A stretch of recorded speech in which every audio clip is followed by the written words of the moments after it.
Yeah, that was, I'll explain why, but yeah, these are new. The original I-beams are above it, but they're in pretty bad shape.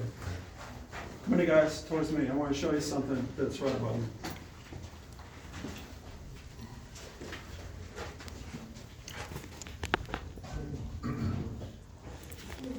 Now, human nature is you want to go all the way down that long hallway. Okay, it's no different on that side than this side.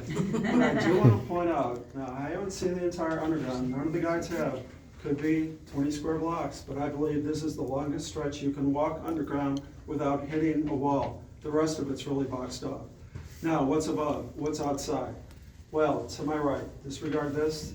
To my right, there's a stone wall that is half of a park. We're about to cross this park. It's called Occidental Park. There's another stone wall on the other side of the park, fill in the middle. To my left is the basement level of the buildings above, and then the alley that we just walked through. So there's a sidewalk above us right now that connects to the park to my right and the alley to my left.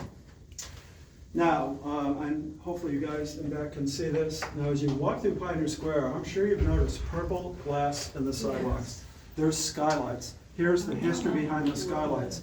In the early 1900s, the city thought, got a lot of space here, it's not being used, let's just open this up for shopping.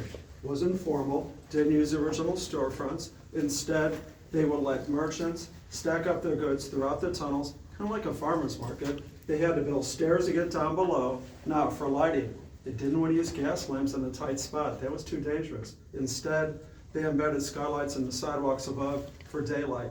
That was until 1907. In 1907, the city discovered bubonic plague in the tunnels being carried by fleas on rats.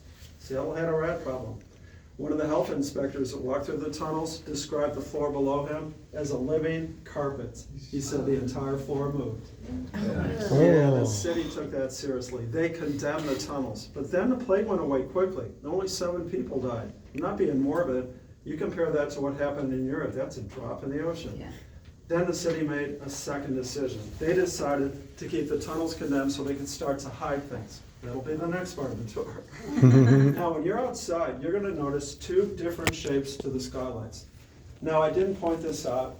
When I was talking about the buildings, yeah, I'm sure you noticed a toy store. We walked right by it. It's called Magic Mouse Toys. Now, the property rights to the tunnels are owned by the city, but the building owners next to the tunnels have easement rights to their portion of underground. So the toy store, they use their easement right. They extend the bottom part of the store underneath the sidewalk in front of the building. In that section, they sell jigsaw puzzles, and they have a skylight in the sidewalk above.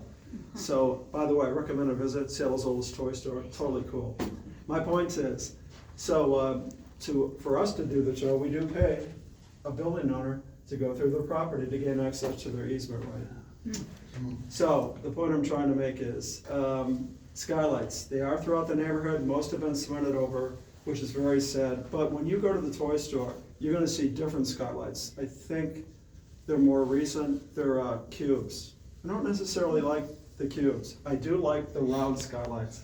Those are the skylights most prevalent. That's what's right above. So below the round skylights, they have